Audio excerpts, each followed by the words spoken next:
మాట్లాడతారా? మంచిగా మాట్లాడతారు కానీ ఎక్కువ నేను ఇది చేయను. మామూలుగా వాళ్ళంటే అసిస్టెంట్లు మరి నన్ను గిన్నెలు గడిచాను పొగుడుతారో ఎట్ట పొగుడుతారో తెలియదు కానీ దక్క పుట్ట తీపిస్తామంటారు, సార్ పిలుస్తానంటారు. ఇంకో కొంతమంది ఏంటంటే తాగే వాళ్ళు ఉంటారు, లేడీస్ వల్ల మేము లేడీస్లే పోయి సుభద్ర నేను పిలుస్తారట అంటారు. ఇలా డబ్బులు ఇస్తారు, రేపు చిపుగా చూస్తారు, పోతే మీరు పోండి నాకు వద్దు, నేను తెచ్చుకోను వద్దు నాకు అని వదిలేసేదాన్ని. పని వారికే తమ్ముడా మీకు దయచేసి పోయే రోజు ఇస్తే ఇవ్వండి, అంతేగాని ఇద్దరికి ఇవ్వండి పిలిచి, అంతేగాని ఒకళ్ళకి సాటుకు పిలిచి ఒకళ్ళని నేటికి పిలిచి ఇవ్వకాకండి. అట్లా నేను ఎక్కువ పోకపోయేదాన్ని, ఎక్కువ మాట్లాడను. ఆ పిల్లలు మాత్రం వస్తారు పొగిడేవారు. నేను అనే తర్వాత వీళ్ళు గిన్నెలు కడతానుగా మనం పొగుడతారే, మనం ఎక్కువ ఎగరవద్దు, ఎగిరెగిరి పడకాక మనం బతకాలి, వాళ్ళ బతుకు వాళ్ళది మన బతుకు మనది, మనం బొంగొద్దు ఎక్కువ బొంగొద్దు అంటే మేమే తిట్టుకునేవారు. నాకు కొంచెం పవన్ గారు పెద్ద పెద్ద లేదు కొంచెం రెస్పెక్ట్కి ఇచ్చి మాట్లాడి పంపించేదాన్ని. ఇంకా చిన్న చిన్న మీరు తీసుకోవట్లేదు చేస్తాం అలాగా తీసుకోండి, మీ మీద తీసుకోండి అంట. కోపం వస్తే కోపం రాకుండా కూలుగా చాలా వరకు అయితే కూలుగానే ఉంటా, చాలా వరకు కూలుగా ఉంటా. ఒకసారి కోపం వచ్చి ఎవరైనా కసురితే కోపంగా ఉంటా, కానీ చాలా వరకు అయితే 100% కూలుగానే ఉంటా, చాలా వరకు కూలుగానే ఉంటుంది. అంటే ప్రొడక్షన్ హౌస్లో అంటే సినీ ఫీల్డ్లో సినీ ఇండస్ట్రీలో ఎవరికైనా అమ్మాయిలకి వేధింపులు ఎక్కువ ఉంటాయి అంటారు, ఇబ్బందికర పరిస్థితులు ఉంటాయి అంటారు. మీరు ఎప్పుడైనా అలా ఇబ్బందిగా ఫీల్ అయిన సందర్భం ఏమైనా ఉందా? ఇంక చెప్తాను కదా, మొన్న ఓడోరు వెళ్ళాను, ఇంకా చెప్పాలంటే ఆఫీసులకు వెళ్ళినాక చెప్తాను. అది ఇంకా నాకు అది డబ్బు రాలేదు, దాని నుంచి ఇంకా ఏం రెస్పాన్స్ రాలేదు నాకు. అతను కూడా ఫోన్ చేయలేదు, పిలిచి పంపించిండు. తర్వాత అతనికి నాకు కొంచెం చిన్న మనస్పార్థాలు వచ్చినాయి. వచ్చినాక నన్ను ఇట్లా అన్నాడు, ఊరుగా నూరు వచ్చినా నేను ఇంటికాడ నా భర్త నా పిల్లగా నిడిచిపెట్టుకొని మరి ఏంటమ్మా అని అతను అడగాలి కదా. ఇప్పుడు అతను పంపిస్తేనే భరోసా మీద వెళ్ళాను. పని ఎంత పని అయినా ఒక పని రానామని పని వచ్చినామని చేయాలంటే నీకు పని రాదు అమ్మ, ఇది ఇట్లా ఇది ఇట్లా ఇట్లా అని చెప్తా. కుక్కర్లు పెట్టుకోవాలి, మెయిన్ డైరెక్టర్ గారు కానీ కెమెరామెన్ గారు కానీ ప్రొడ్యూసర్లు ఉంటారు కొంతమందికి, వాళ్ళకి అన్నీ డిబేట్ చేయాలి, నేను చేయాలి. ఆవిడ ఏం చేయాలి, మా అమ్మ మరి సుభద్ర తర్వాత నీ ఆడవిడ అయిపోయినాక నువ్వు అడుగంటే పీడపోయేది. అతను ఏదో చిన్న డిస్కషన్ చేసిండు, ఇంకా మాట ఏం వాళ్ళు నన్ను బూతులన్నా నేను బూతులనలే, నువ్వెంతో నేనెంత అన్నట్టుగా అతను మాట్లాడాడు. మరీ ఎట్నో మాట్లాడాడు శిబుగా నన్ను. అంతే ఇంకా నేను అనుకున్నాను, నేను నిలపరదాన్న, నాకు కూడా కార్డు ఉంది కదా, నన్ను ఇంతగా శిబుగా మాట్లాడతాను ఏంది తినే ముందు అని ఇంకా 2-3 రోజులు నేనే తింటా మానేసా. మంచినీళ్ళు టీలు అవి ఇవి మానేసా. అక్కడ వాళ్ళు ఏం చేశారంటే లమ్మడోళ్ళు రొట్టెలు ఇచ్చేవాళ్ళు, జొన్న రొట్టెలు, వాళ్ళు కర్రీ చేసుకుని ఇచ్చేవారు. అది పొద్దుపొట్టు టిఫిన్ లాగా చేసేది. మధ్యాహ్నం తినకపోయేదాన్ని, మళ్ళీ నైట్ తెచ్చుకొని వేరే వాళ్ళ ఇంటికి పడుకునేదాన్ని, ఈ హౌస్లో ఉండకపోయేదాన్ని. అందరికి ఒకటే 6 బార్ ఇచ్చారు, ఇంకా ఉండకపోయేదాన్ని. ఆ అమ్మ కాడికి పోయి స్నానం చేసుకొని మళ్ళీ 2 రొట్టెలు తిని పడుకునేదాన్ని. మళ్ళీ పొద్దున్నే 4 గంటలకు లేచి వచ్చి క్యారియర్లు రూమ్లో పెడతారు కదా నైట్ భోజనాలు, అవి కడుక్కునేదాన్ని. మళ్ళీ ఎక్సెల్గా వాళ్ళతో వెళ్ళిపోయేదాన్ని, అలా నడిచేదాన్ని. ఇంకా 2 రోజులు 3 రోజులు తిండి లేదు, ఎండ బాగా కొడుతుంది. మరి మేనేజర్ ఎలా కనిపెట్టి కొంచెం ఎందుకు నువ్వు తేడా కొడతాను వచ్చినంత ఇప్పుడు లేవు, సరే ఈ అమ్మాయిని పంపించండి అన్నారు. చెప్పారే ఒకళ్ళు తింటలే తాగట్లని చెప్పారే ఏం పాడు, పంపించండి అన్నారు. ఓకే అన్న ఎగ్జాక్ట్గా వచ్చేసా. నేను ఎందుకు ఏమిటని ఏం డిస్కషన్ చేయలే, ఎగ్జాక్ట్గా వచ్చిన 2వ రోజు 3వ రోజు ఇంకో మీడియం వాళ్ళు వచ్చారు, ఇంటర్వ్యూ ఇచ్చాను. మీరు ఎప్పటి నుంచో వర్క్ చేస్తున్నారు కదా ఇట్లా ప్రొడక్షన్ హౌస్లో, చాలా దగ్గర చేశాను, ఈటీవీలో కూడా చేశానని మీరు ఇప్పుడే చెప్పారు. మరి అంత పని చేస్తున్నప్పుడు మీకు ఆరోగ్య సమస్యలు ఏమైనా వచ్చినాయా? వచ్చినాయి చెప్తాను కదా, పెద్ద ఆపరేషన్ అయింది. తర్వాత ఇట్నే ఇంకా మామూలుగా జనరల్గా ఎక్కువ షూటింగ్లు నడవనప్పుడు బయట పైనకి వెళ్ళేదాన్ని. ఇంక ఇందులో సరిగా అలా టైం టు టైం తినాలంటే సిగ్గిడ్చి తినాలి, ఎదిరియాలి, నువ్వెంత నేనంత అనాలి. నువ్వు కొంచెం నాకు మొఖమాటం ఎక్కువ కాబట్టి తినకనో తాగకనో గర్భసంచిపోయింది, బరువులు మోసి వాళ్ళేం చెప్పరు. కాకుండా ఒకటైనా బాబుకి క్యాన్ ఎడబెట్టమంటే కసురుతారు. ఆ కసరటం ఎందుకు, అదేందో నేనే పడతా తిప్పాలన్నట్టు డేట్లు వచ్చినప్పుడు క్యాన్లు మోసి గర్భసంచి పాడైంది. తర్వాత కిడ్నీ రాళ్ళు వచ్చినాయి. అంత మించి నాకు ఏ రోగాలు, ఆపరేషన్ ఏం చేసుకుని బాగున్నా. ఇప్పుడు 4 సంవత్సరాలు బాగానే ఉన్నా. ఇప్పుడు ఈటీవీలో కూడా ఎన్ని సంవత్సరాలు పనిచేశారు? కార్డు ఉండి కార్డు లేక 5 సంవత్సరాలు చేశా. కార్డు లేనప్పుడు 1 సంవత్సరం 2 సంవత్సరాలు చేశా. 100 రూపాయలు ఇచ్చేవారు రోజంతా చేస్తే. నేడు 9ంటికి వచ్చేదాన్ని, భోజనం డబ్బులు 50 ఇచ్చేవారు. కార్డు తీసుకున్నాక 400 ఇచ్చేవారు, మేనేజర్లు ఇచ్చేవాళ్ళు నాకు. ఈ కార్డు తీసుకున్నా కదా మంచిగా పరిచయమైన మంచిగా అలానే ఉండనైతే నేను అనవసరంగా డబ్బులు ఆశపడి చిల్మలకు వచ్చా, ఆరోగ్యం పాడు చేసుకున్నా. ఇప్పుడు ఏంటంటే కొత్త వాళ్ళు వచ్చారు, మంచి వాళ్ళు కొత్త వాళ్ళు వచ్చారు, కుర్రోళ్ళు లేడీసు కామర్కాయి. ఇప్పుడు నేను పాతదాన్ని, ఇప్పుడు ఏంటంటే అమ్ముకు సూటుగా పోద్దామని ఎవరేమన్నా అన్నీ తెలుసు అంటారు కదా. కుర్రోళ్ళు ఇప్పుడు అంత కుర్రోళ్ళు అంత నీలాంటి పిల్లలు అంత ఆంధ్ర పిల్లలు, వాళ్ళ కమ్మక్క ఇప్పుడు మాలంటాను సరే పిలవట్లేరు. నేనంటే నేను కలవట్లేదు, జనాలు అలా కలవట్లేదు. నాకు వద్దులే, నాకు కూడా పెద్దగా ఉరక బుద్ధి కావట్లేదు. ఎవరైనా తెలిసిన వాళ్ళు ఉండి పాత వాళ్ళు నా పర్వాలేదు అని పిలిస్తే వెళ్తా తెలుసుకొని నా పని నేను చేసుకొని నైట్ ఉండని పగలు ఉండని. ఈరోజు 4 గంటలకు బయలుదేరినా రేపు 4 గంటలకు కూడా చేస్తా. రై పగులు అన్నం వండేదాన్ని సుభద్రమ్మ కుక్కర్లు పెట్టంటారు, సుభద్రమ్మ ఆ గిన్నె గడకంటారు, టీ గిన్నెలు గడ అన్నీ చేస్తా. అన్ని పనులు ఎంతమంది పిల్లలు మీకు? నాకు ఒక బాబు. ఒక బాబు. మీ భర్త ఎలా ఉంటారు? మీకు బాగానే ఉంటారు? నేను చెప్తారులే, బాగానే చూసుకో. పోతాడు కానీ ఏం అంతే. అంటే మీరు అవుట్డోర్ షూటింగ్స్కి అట్లా వెళ్ళినప్పుడు కూడా మీ ఇంట్లో నుంచి అమ్మని పిలిపించుకుంటే, ఎందుకంటే భర్త ఉన్నాడు కదా, కొంచెం మా భర్త బ్యాడ్గా మాట్లాడతారని మా బాబుకి తెలుసు ఇండస్ట్రీ అంటే ఎంత. మమ్మీకి తెలుసు, మమ్మీ నువ్వు వెళ్ళి అంటాడు. ఈ లోపల మా అమ్మని పిలుచుకుంటా, వీళ్ళకి కొంచెం చేసి పెట్టుకుంటా చేయడానికి అమ్మని పిలుస్తా. ఇంకా మొన్నటిసారి మాత్రం అమ్మ కూడా రానన్నది. ఈ చికాకు మా భర్త చికాకు తట్టుకోలేక వెళ్ళా. ఈ చికాకు ఆ చికాకు ఇంకా అతను కూడా నన్ను చిన్న డిస్కషన్ చేసిండు. నేను ఫీల్ అయ్యా, ఇంత పని చేస్తాను నేను ఎండలా, మీరు కూర్చొని చెల్లులు అలా చూసుకుంటూ అన్నీ చూసుకుంటారు నీడలు కూర్చొని. అయినా కూడా నేనేమన్నా, మాకు మీకున్న తేడా ఎందుకు, మమ్మల్ని లేడీస్లు అంత చిపుగా చూస్తారు. ఇంకో కార్డు ఉన్నావైతే ఇద్దరం కలిసిమెలిసి మంచిగా నువ్వెంత నేనంత చేస్తా. ఇప్పుడు నీకు 500 ఇచ్చి నాకు 1000 రూపాయలు ఇస్తే నా 500 ఇచ్చిన మనిషి ఎలా చేస్తుంది పని? వాళ్ళకు కూడా తెలిసిపోయింది అన్నట్టు. అక్క నువ్వు నేను చేసేది అదే పని, నీకు 500, నాకు 1000 రూపాయలే, నాకు 1200, 1250 నాకు అక్క అని అడిగింది ఆ అమ్మాయి.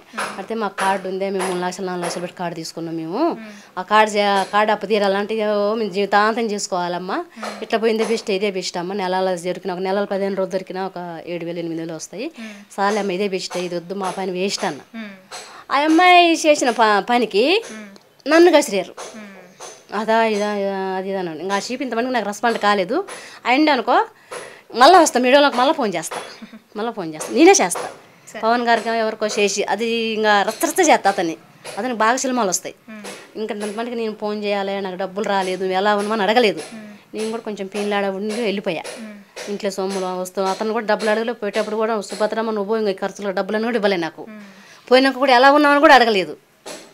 అంటే మేమేంటి నువ్వేంటి, నీకుంటే నీకు ఉండొచ్చు, మమ్మల్ని ఇంత మటుకు నాకు ఇంత మటుకు రెస్పాన్స్ రాలేదు. శ్రీప అనేవాడిని చూసి వెళ్ళా, మిమ్మల్ని చూసి రాలేదు. నేను అతన్ని అడగాలి ఫోన్ చేసేది. నాకు మీరు పచ్చళ్ళ ప్రకాష్ గారి దగ్గర కూడా పనిచేశారంట కదా, ఆయన పవన్ కళ్యాణ్ చీఫ్ గా పనిచేసినప్పుడు ఎన్ని చేశాను. ఎన్ని సంవత్సరాలు చేశారు ఆయన దగ్గర? బాగానే చేశాను, ఒక 4-5 సంవత్సరాలు చేశాను. ఎన్ని సినిమాలకి చేశారు? పవన్ కళ్యాణ్ 3 చేశాను. 3 సినిమాలు చేశారు. 3 సినిమాలు కంటిన్యూ చేసినాక ఇంకొక ఆవిడ ఉంది వైజాగ్ నుంచి, పచ్చళ్ళ ప్రకాష్ గారి కార్డు తిప్పియటం పర్సనల్గా ఉంచుకున్నాను. అంటే ఉంచుకోవడం అంటే అది కాదు, అట్లా అతనికి భర్త భార్యలు వచ్చేవారు పనికి, భర్త భార్యలు వచ్చేవారు మంచిగా, భర్త భార్యలు వచ్చేవారు. ఇంకా ఆ చేతికి 4 చేసేవాళ్ళు, పెద్ద సినిమా కదా, ఇంకా లేడీస్లో 4-5 ఉండేవాళ్ళం. ఇంకా ఆయమ్మ చేతగా కొంచెం నేను ఆయమ్మని కనిపెట్టి ఆయమ్మని అలాగని గర్భం తీసుకొని ఓయమ్మ ఎన్ని మొత్తనే సుభద్ర అది అంటే కొంచెం కుక్కర్లు గిట్ట హెల్ప్ చేసేదాన్ని, అమ్మ కొంచెం పక్కకు పో అదని హెల్ప్ చేసేదాన్ని. ఇంకా అట్లా పిలిచేది అన్నట్టు, కొంచెం సుభద్ర నన్ను కలిపెడుతుంది అని. చాలా మంది పిలిగి నగర్లు ఉంటారు, అందరం ఒక బాగానే పోయేవాళ్ళం. అంటే పవన్ కళ్యాణ్ గారి సినిమాకి ఎంతమంది వరకు పనిచేసే జనాభా ఉంటారు అక్కడ? ఓమో అది 100 మంది, 500-600 మంది. మరి లేడీస్లో 6-7 ఉంటాం. కుర్రోళ్ళు బాగానే ఉంటారు, అంతా బాగా 25 మంది దాకా ఉంటాం మన వర్కర్స్మే. ఇంకా మిగతా జనాలు అంట జూనియర్స్ అని వాళ్ళని ఫైటర్లని వాళ్ళు ఎంతమంది బాగానే ఇళ్ళల్లో ఉంటారు, వాళ్ళు ఇళ్ళల్లో ఉంటారు. మేము మాత్రం వర్కర్స్ మాత్రం ఈ నుంచి ఇంకా మాకు ఆడికి పడితే గిన్నెలు కూర్చొని తోయిన వాళ్ళని తోయినట్టే, కడిగిన వాళ్ళని కడిగినట్టే, ట్యాంకర్లు పెడతారు మా కాడ. ఇంకిద్దరం మాత్రం బాగా చేయి తిరిగిన వాళ్ళు ఇద్దరు మాత్రం కూర్చుంటాం లేవా నుంచి. మా కాడికి కొంచెం పుణ్యాతలు ఉండి తిని రాకుండా అంటే పోయి తింటాం. ఏదన్నా ఆకలి అవుతుంది పావేలు వచ్చి తినొద్దాం పా అంటే పాపం ఇప్పుడు ఆమె కూడా ఆరోగ్యం పాడైందంట. పోయిన చదివితే సుభద్ర నీలాగనే నాకు కూడా ఆరోగ్యం పాడైందే, నేను కూడా చేయట్లేను అన్నది. ఏమి ఇష్టంగా తింటారు పవన్ కళ్యాణ్ గారు? మీరు ఆ సినిమాలకి పనిచేశారు కదా? చేశాం కానీ ప్రకాష్ గారు చాలా చాలా పెట్టేవాడు. తలకాయ కూర అని, కాళ్ళు అని, ఫిష్ అని బాగా పెట్టేవారు. పవన్ గారు ఏం తింటారో తెలియదు కానీ ఆయన స్పెషల్ గింత ఆడాడనే వంతాడు. అప్పుడు కొంచెం కొత్త, నేను కాడు తీసుకుని కొత్త, ఎక్కువ పరిచయం లేదు కానీ అంటాడు బక్కది వచ్చిందా అమ్మ చేసుకోవా అనేవారు. అలచ్చిమమ్మ అన్నామా ఉండి ఏందండి అన్ని చేస్తారు మనకు పని దండగా అది అని. మళ్ళీ క్యారేజీలు రిటర్న్ వచ్చేయమాయి, అవి మేము తినేవాళ్ళం. అవన్నీ మేము తీసుకెళ్ళి రిటర్న్ వస్తే మేము తినేవాళ్ళం. అన్ని బోళ్ళల్లో పెడతాడు ఆడ.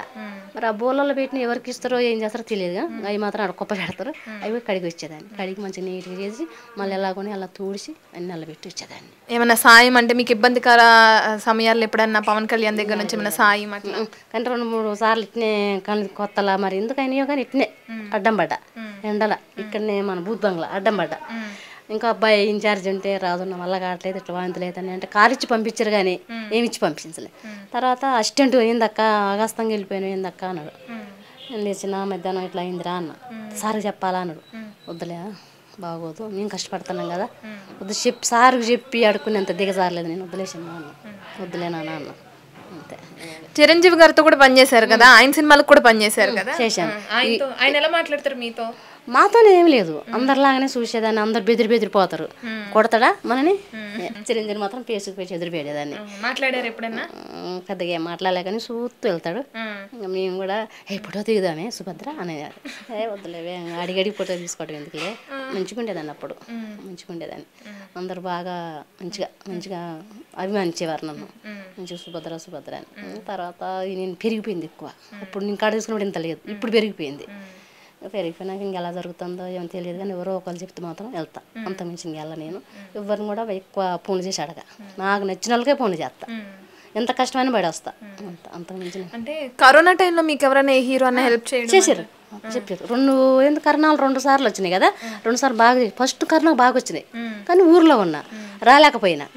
అయితే కొన్ని ఏమో నువ్వు వస్తేనే ఇస్తామన్నారు, కొన్ని మా తమ్ముడికి ఆధార్ కార్డు అవన్నీ ఫోటోలు పెట్టి పంపా. అంటే మీ యూనియన్ కార్డు ఉంటేనే ఇస్తాము అన్నట్టు. ఆధార్ కార్డు కూడా కావాలన్నారు, అన్నీ ఇక్కడ ఉండిపోయినాయి.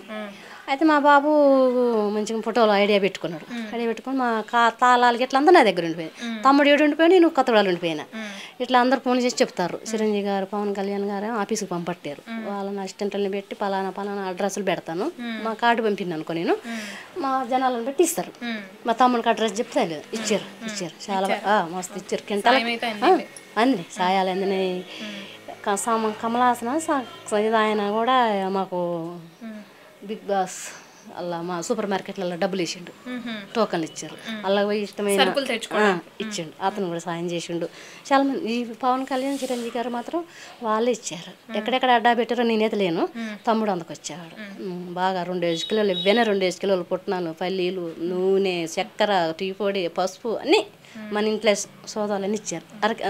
10 కిలోలు బస్తా ఇచ్చారు బాగా ఇచ్చారు. ఆఖరిగా అంటే మీ ఫోటోని అట్లా శ్రీకాంత్ అయ్యంగారు అలా పోస్ట్ చేసినప్పుడు అందరూ మిమ్మల్ని గుర్తుపడతారు. అంత ముందు వరకు మీరు ఎవరికి తెలియదు, ఇప్పుడు అందరూ గుర్తుపడుతున్నారు కదా. అసలు ఆ ఫోటో పెట్టిన తర్వాత మీకు హ్యాండ్స్ ఆఫ్ అని కూడా చెప్పారు, మీరు ఎలా ఫీల్ అవుతున్నారు? ఏం ఫీల్ అవుతాం, ఏముంది ఇంకా అప్పుడు లాగానే ఫీల్ అయ్యాను. అప్పుడు కూడా అట్నే అనేవారు, ఓ సుభద్ర బాగున్నావా, సుభద్రకు వచ్చిందా సుభద్ర మాట్లాడతారు మీతో మామూలుగా ఇంకా అట్లా లుక్ ఇచ్చేవాడు. ఈ బొమ్మకు అందరు లుక్ ఇస్తేవారు. అట్లా ఇంకా ఆడవాళ్ళు ఉంటాం కదా ప్రొడక్షన్, ఈ బొమ్మను చూస్తే అందరు లుక్ ఇస్తారులేనేవారు, అట్లా అనేవారు. మంచిగా రెడీ అయ్యి మంచిగా పోతాం ప్రొడక్షన్, ఫిలిమ్స్ అదనే ఏం లేదు, మంచిగా పోతాం. మన సినిమా హీరోయిన్ లాగానే పోతాం, మంచిగా పోతాం. బొచ్చులు అడిగినా పర్వాలేదు, పువ్వులు గీలు మేకప్ వాళ్ళు ఉంటారు కదా, అడిగి పోయి అడక్కొచ్చుకుంటాం. గాజులు మంచి పిన్నులు జడ ఎంత బాగా పెట్టుకుంటాం, మంచిగా రెడీ అయిపోతాం. పొద్దున్న తల స్నానాలకి మంచిగా లుక్ అయిపోతాం. నేను నేర్చుకున్నాను చూసి ఇంకొక నేర్చుకునేది. ఊరు అమ్మాయి నేను, కొంచెం ఫస్ట్లో కొంచెం అడిగిన పోయినా చూసి నేర్చుకున్నా, నేను కూడా చూసి నేర్చుకున్నాను. అంతేగాని ఏం లేదు, కొంచెం లుక్ ఇచ్చేవారు నన్ను చూసి అంతే.